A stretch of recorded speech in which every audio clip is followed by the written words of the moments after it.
नमस्कार। भारतीय शासन और राजनीति के विषय के प्रसंग में आज हम भारतीय राष्ट्रपति के बारे में कुछ जानकारी प्राप्त करेंगे। संघीय कार्यपालिका प्रधान के रूप में राष्ट्रपति का पद संविधान में संरक्षित किया गया है। राष्ट्रपति का पद गौरव और प्रतिष्ठा का पद है, किंतु किसी भी रूप में हम शक्तिशाली पद के रूप में इसका अवलोकन नहीं कर सकते। वो इंग्लैंड के सम्राट की भांति समस्त शक्तियों का वास्तविक प्रयोगकर्ता न होकर वैधानिक अध्यक्ष होता है और वो वस्तुतः राज्य करता है, शासन नहीं करता। भारत का राष्ट्रपति ब्रिटिश सम्राट की भांति राज्य करता है, शासन नहीं करता। वो एक तरह से ध्वजधारी शासक के रूप में सर्वोच्च प्रतिनिधित्व, भारत के सर्वोच्च प्रतिनिधि के रूप में एक शक्तिशाली नहीं लेकिन सर्वोच्च पदासीन अधिकारी के रूप में, शासक के रूप में या प्रतीक के रूप में कार्य करता है। भारतीय राजनीति में निरंतर गतिमान तत्वों के हेरफेर और बदलती हुई परिस्थितियों के परिणाम स्वरूप राष्ट्रपति पद जो है उसका प्रसंग बहुत महत्वपूर्ण बनता जा रहा है।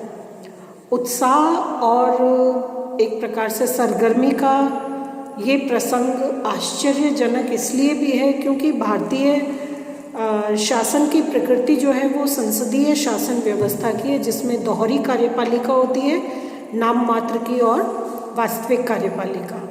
और राष्ट्रपति का पद जो है वो व्यवहारिक दृष्टि से इतना महत्वपूर्ण नहीं है क्योंकि राष्ट्रपति नाम मात्र की कार्यपालिका की संसदीय व्यवस्था की आवश्यकता की पूर्ति का एक माध्यम है। तो जब राष्ट्रपति नाम मात्र की कार्यपालिका है तो उसके संदर्भ में, चुनाव के संदर्भ में, पदासीन व्यक्ति या उम्मीदवार के संदर्भ में इतनी ज़्यादा सरगर्मी एक विशेष अर्थ की तरफ या शक्ति की तरफ संकेत करती है, क्योंकि भारतीय संसदीय व्यवस्था में कार्यपालिका के रूप में जो महत्वपूर्ण पद और स्टेटस प्रधानमंत्री का है वो राष्ट्रपति का नहीं है।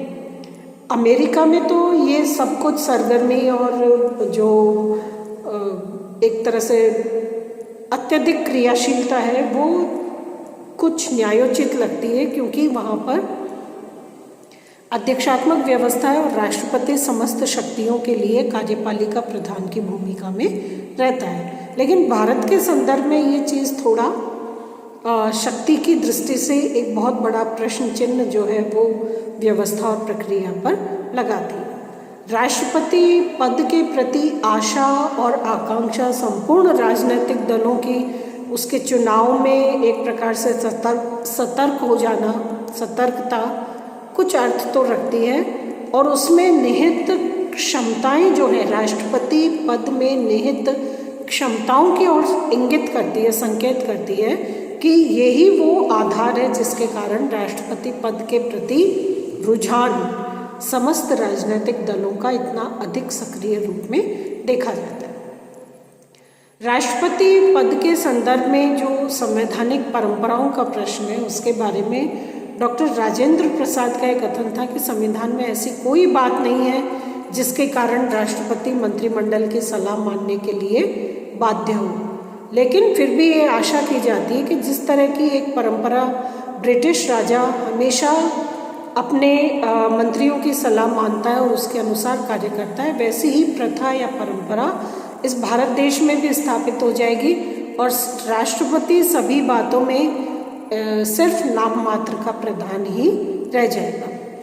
संवैधानिक परंपराओं से संबंधित कुछ मूल प्रश्न जो हैं वो राष्ट्रपति पद के साथ जुड़े हुए हैं। जैसे यदि राष्ट्रपति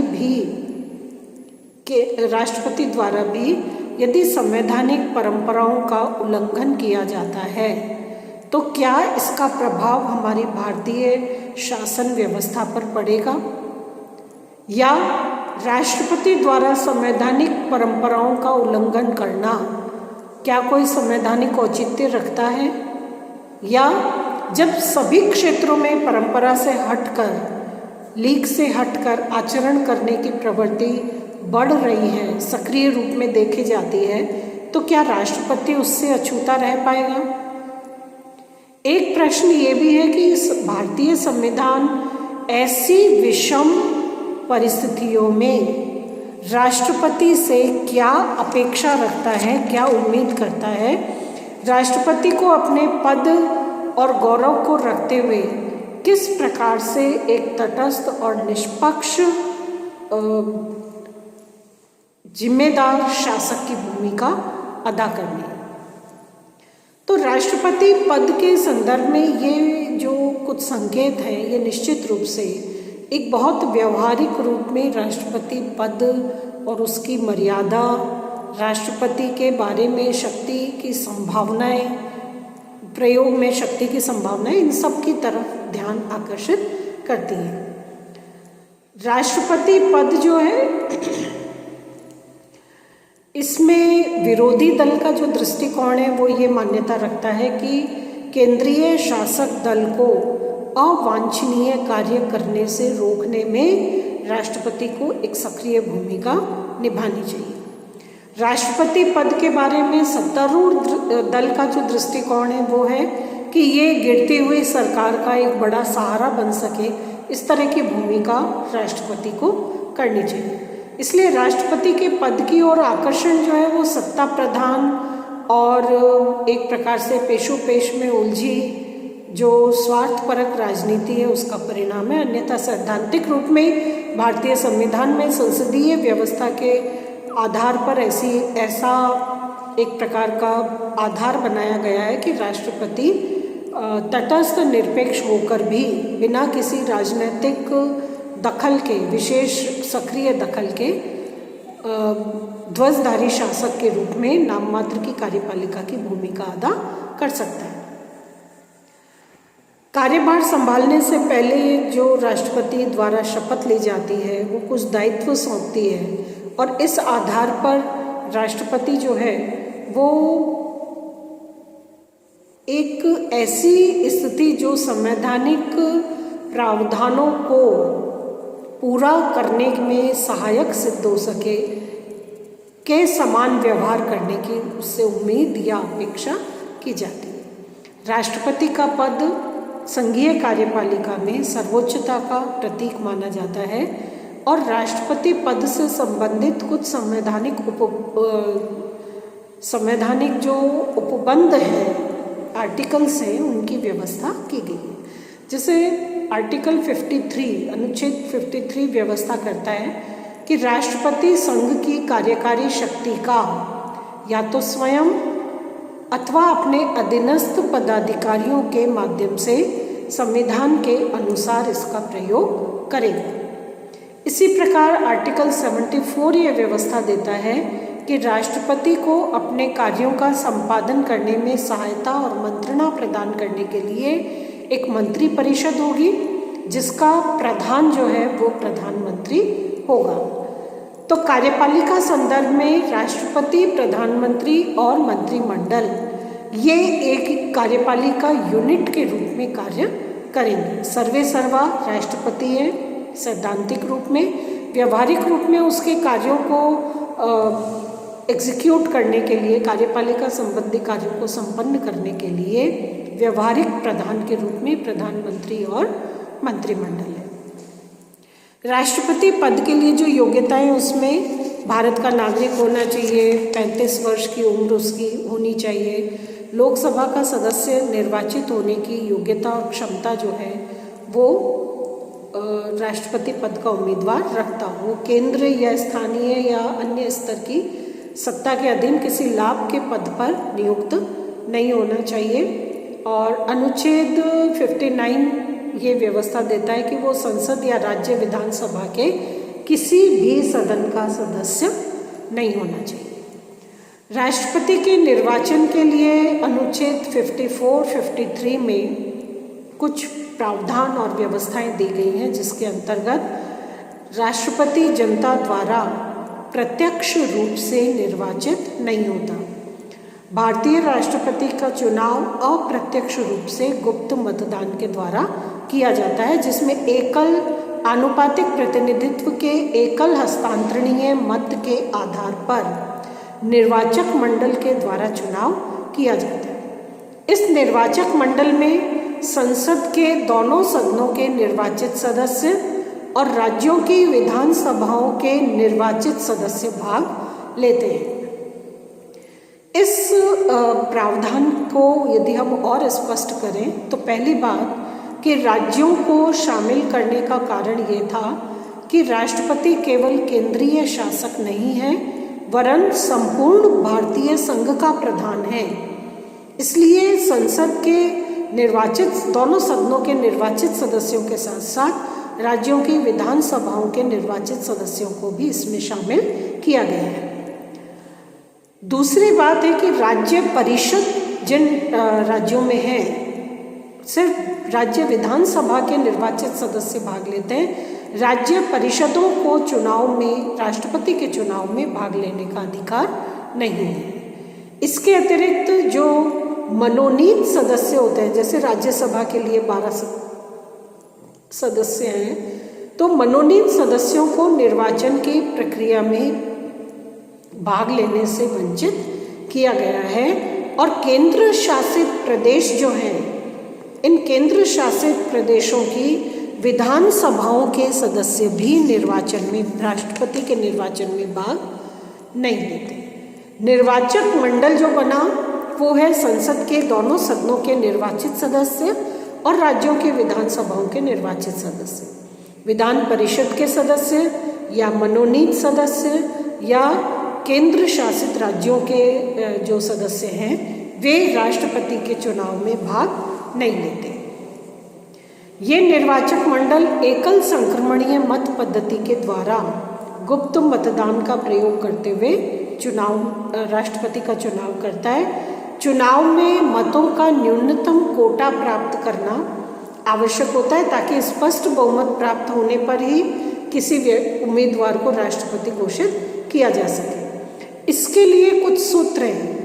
न्यूनतम कोटा प्राप्त करने के लिए दिए गए मतों की संख्या +1 और निर्वाचित होने वाले प्रतिनिधियों की संख्या +1। इसके आधार पर जो नंबर आता है उसके अनुसार निर्धारण होता है। निर्वाचक मंडल के प्रत्येक सदस्य के मत का मूल्य समान नहीं होता। प्रत्येक सदस्य के मतों की संख्या उस अनुपात से निश्चित की जाती है जितनी जनसंख्या का वो प्रतिनिधित्व करता है। अपने निर्वाचन क्षेत्र में जितनी जनसंख्या का वो प्रतिनिधित्व करता है उसके अनुपात में उसके मत की संख्या या मूल्य निर्धारित किया जाता है। निर्वाचक मंडल में प्रत्येक सदस्य का एक मत निर्धारित किया गया है, लेकिन सभी के मत का मूल्य जो है वो अलग अलग होता है। राज्य विधानसभा के निर्वाचित सदस्य जो हैं उनके भी मत के संदर्भ में यही बात लागू होती है। संसद के प्रत्येक सदन के निर्वाचित सदस्यों के मतों की संख्या जो है उसको प्राप्त करने का भी एक फॉर्मूला है। उसी के आधार पर मतों का मूल्य और उसकी जो स्थिति है उसका निर्धारण होता है। आनुपातिक प्रतिनिधित्व पद्धति और एकल संक्रमणीय मत पद्धति का प्रयोग किया जाता है। यानी प्रत्येक सदस्य को अपने सारे मत एक ही उम्मीदवार को देने होते हैं, लेकिन प्रत्येक सदस्य मतदान पत्र पर लिखे हुए उम्मीदवारों के नाम के सामने अपनी पसंद का क्रम अंकित कर सकता है। उम्मीदवार को निर्वाचित होने के लिए कम से कम 51% मत जो हैं वो प्राप्त करने आवश्यक हैं और इस तरह से राष्ट्रपति जो है उसका चुनाव निर्वाचक मंडल के द्वारा किया जाता है। राष्ट्रपति पद के उम्मीदवार व्यक्ति के लिए 10 प्रस्तावक और 10 अनुमोदक होने चाहिए और कम से कम 20 निर्वाचक राष्ट्रपति के चुनाव को यदि किसी प्रकार से गलत पाते हैं तो सर्वोच्च न्यायालय में चुनौती दे सकते हैं। इस कार्य को या इस जांच को संसद की एक किसी विशेष समिति को प्रदान किया जाता है। संशोधन के अनुसार 1975 में संशोधन द्वारा सर्वोच्च न्यायालय के इस अधिकार को संसद की एक विशेष समिति को प्रदान किया गया है। राष्ट्रपति के चुनाव से संबंधित कुछ महत्वपूर्ण प्रश्न हैं कि निर्वाचित संबंधी प्रक्रिया की स्थिति में क्या विधानसभा भंग होने की स्थिति में राष्ट्रपति का चुनाव हो सकता है। राष्ट्रपति का कार्यकाल समाप्ति से पूर्व निर्वाचन प्रारंभ करके उसको समाप्त करना अनिवार्य होता है और संविधान के अंतर्गत निर्वाचन संबंधी समय क्रम जो दिया गया है वो आदेशात्मक है। यदि किन्हीं कारणों से उसी निश्चित समय विदित समय पर विधानसभाएं भंग हो तो राज्यसभा ही निर्वाचक मंडल का गठन कर सकती है, क्योंकि समय में अनावश्यक किसी प्रकार की वृद्धि नहीं की जाती। एक से अधिक अगर विधानसभाएं भंग होती हैं तो क्या राष्ट्रपति का चुनाव हो सकता है। तो न्यायालय ने जानबूझकर इस बारे में अपनी राय नहीं दी, क्योंकि राष्ट्रपति ने केवल एक ही विधानसभा के संदर्भ में इस तरह का प्रश्न सुझाव राय मांगी थी और उसके संदर्भ में ये बात स्पष्ट की गई। इसी प्रकार यदि चुनाव के संदर्भ में राष्ट्रपति पद के उम्मीदवारों की संख्या कितनी होनी चाहिए, इसके संदर्भ में जो अनुच्छेद 74 है इसमें किसी प्रकार का कोई समाधान नहीं किया गया है। और राष्ट्रपति का चुनाव जो है किस तरह से होना चाहिए या इसमें कैसे विशेष रूप से सुझाव दिए जा सकते हैं, इस तरह की एक चर्चा वाद विवाद के रूप में संविधान सभा में राष्ट्रपति के चुनाव पर काफ़ी वाद विवाद हुआ और इसमें जो बातचीत है उसके कुछ पक्ष निष्कर्ष के रूप में आए कि या तो राष्ट्रपति का चुनाव प्रत्यक्ष होना चाहिए, लेकिन प्रत्यक्ष चुनाव में राष्ट्रपति संसदीय कार्यकारी अध्यक्ष की भूमिका नहीं निभा पाएगा। वो प्रत्यक्ष राजनीति में एक सक्रिय नेता के रूप में इन्वॉल्व हो जाएगा, जो पूरे राष्ट्रीय हित के दृष्टिकोण से उचित नहीं होगा। राष्ट्रपति का चुनाव अप्रत्यक्ष रूप में होना चाहिए और अप्रत्यक्ष चुनाव जो है वो दलीय राजनीति का ही प्रतीक होगा और उससे वंचित नहीं रहेगा। तो इसलिए चुनावी दंगल दलीय राजनीति का प्रभाव राष्ट्रपति की चुनाव प्रक्रिया पर आ जाएगा। या केवल संसद के द्वारा राष्ट्रपति का चुनाव किया जाना चाहिए, तो इसके संदर्भ में ये बात देखी गई कि इससे तो फिर राष्ट्रपति सिर्फ केंद्र का ही अध्यक्ष होगा। और एक सुझाव ये भी था कि राष्ट्रपति का चुनाव एक विशेष निर्वाचक मंडल के द्वारा होना चाहिए। तो ये निर्वाचक मंडल जिसमें जैसा अमेरिका में होता है, इसमें अलग से धन और समय और शक्ति का अनावश्यक व्यय होता है, इसलिए इसे भी अस्वीकार करते हुए भारतीय संविधान सभा के अंतर्गत राष्ट्रपति के निर्वाचन के लिए संसद के दोनों सदनों के निर्वाचित सदस्य और राज्यों के विधानसभाओं के निर्वाचित सदस्यों के निर्वाचक मंडल का गठन किया गया। निर्वाचन प्रणाली राष्ट्रपति की जिसके चुनाव में न्यूनतम कोटा निर्धारित किया जाता है। निर्वाचक मंडल के सदस्यों को अपनी पसंद क्रमवार रूप में अभिव्यक्त करने का अधिकार है। इस चुनाव से राष्ट्रपति राजनीतिक दलबंदी के आधार पर का मोहरा नहीं बनता या उसका आधार नहीं बनता और केवल केंद्र के आधार पर नहीं बल्कि राज्यों की भागीदारी भी राष्ट्रपति के चुनाव में सुनिश्चित होती है। इससे ये जो चुनावी प्रक्रिया भारतीय संदर्भ में राष्ट्रपति के लिए अपनाई गई है, इससे योग्यतम व्यक्ति के या सम्मानित व्यक्ति के रूप में उम्मीदवार प्राप्त होने की प्रबल संभावनाएं और उन संभावनाओं को एग्जीक्यूट करने के लिए योग्यतम व्यक्तियों का उम्मीदवार के रूप में स्थापित होना संभव होता है। तो भारतीय संघ क्योंकि राज्यों का संघ है, इसलिए एक सर्वे सर्वा सिर्फ केंद्र के रूप में नहीं बल्कि इकाइयों के आधार पर भी मान्य और समर्थित एक ऐसा प्रभावशाली, बहुत योग्य और सक्षम उम्मीदवार को राष्ट्रपति के रूप में नियुक्ति दी जाती है। राष्ट्रपति पद के कुछ नियम और शर्तें हैं। राष्ट्रपति का कार्यकाल 5 वर्ष है, लेकिन समय से पहले राष्ट्रपति अपना त्यागपत्र दे सकते हैं और राष्ट्रपति अपने त्यागपत्र की सूचना अविलंब लोकसभा के अध्यक्ष को अनुच्छेद 56(2) के अनुसार अध्यक्ष को देगा। राष्ट्रपति के पुनः चुने जाने की व्यवस्था है। इस पर किसी भी प्रकार का कोई सीमा या प्रतिबंध नहीं है। जैसा अमेरिका में अमेरिकी राष्ट्रपति 4 वर्ष के लिए चुना जाता है और 2 कार्यकाल से अधिक वो उम्मीदवार नहीं बन सकता। अधिकतम 8 वर्ष से ज़्यादा राष्ट्रपति नहीं बन सकता, लेकिन भारत में इस तरह का कोई प्रतिबंध नहीं है। लेकिन राष्ट्रपति का कार्यकाल समाप्त होने से पूर्व ही राष्ट्रपति का नया निर्वाचन करवाया जाना अनिवार्य है।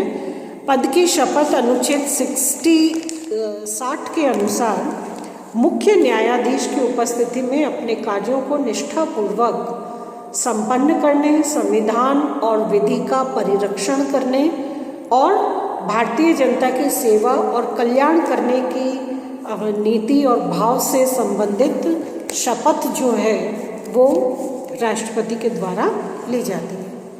राष्ट्रपति को पर्याप्त आकर्षक वेतन, भत्ते और अन्य परिलाभ सुनिश्चित किए जाते हैं। दीवानी, फौजदारी प्रकार के मुकदमों से और प्रक्रियाओं से मुक्त रखा जाता है। राष्ट्रपति को अपदस्थ करने की प्रक्रिया जो है वो महाभियोग के रूप में है, जिसमें कोई बहुत विशेष और बहुत महत्वपूर्ण किसी विवाद या कमी का दोषी पाया जाता है राष्ट्रपति को, तो संसद के द्वारा आरोप के आधार पर महाभियोग सर्वोच्च न्यायालय के अंतर्गत प्रक्रियाधीन होता है। इसमें अनुच्छेद 61 के अनुसार प्रावधान है कि राष्ट्रपति पर महाभियोग लगाया जा सकता है। कदाचार का आरोपी होने पर महाभियोग लगाया जा सकता है। संसद के प्रत्येक सदन को अधिकार है कि वो कार्यवाही शुरू करने इसमें कार्यवाही शुरू कर सकता है, लेकिन कार्यवाही शुरू करने के 14 दिन पूर्व राष्ट्रपति को एक नोटिस या सूचना दिया जाना आवश्यक है। संसद के किसी भी सदन के कुल सदस्यों के 1/4 चौथाई सदस्यों द्वारा इस महाभियोग प्रस्ताव को प्रस्तुत किया जाना आवश्यक होता है और इस महाभियोग प्रस्ताव के पारित होने के लिए प्रत्येक सदन के कुल सदस्यों का 2/3 2/3 विशेष बहुमत प्राप्त करना जरूरी होता है। और राष्ट्रपति जांच के समय या तो स्वयं या अपने प्रतिनिधि के माध्यम से उपस्थित हो सकते हैं। तो ये एक बहुत मूलभूत प्रकार की व्यवस्था भारतीय संविधान में राष्ट्रपति पद के संदर्भ में निर्धारित की गई है और भारतीय संविधान द्वारा, क्योंकि संसदीय व्यवस्था को संविधान के अंतर्गत स्वीकृत व्यवस्था के रूप में स्थापित किया गया है, जिसकी दोहरी कार्यपालिका की आवश्यकता में नाम मात्र की आवश्यकता की कार्यपालिका की आवश्यकता की पूर्ति भारतीय राष्ट्रपति के द्वारा की जाती है। इसलिए भारतीय राष्ट्रपति ध्वजधारी शासक के रूप में अपनी शक्तियों का प्रयोग करता है। नाम मात्र की कार्यपालिका के रूप में वो समस्त अधिकारों और शक्तियों का प्रमुख स्रोत होता है, लेकिन व्यवहारिक रूप में उसकी शक्तियों का प्रयोग वास्तविक कार्यपालिका के रूप में प्रधानमंत्री और उसके मंत्रिमंडल के द्वारा किया जाता है। धन्यवाद।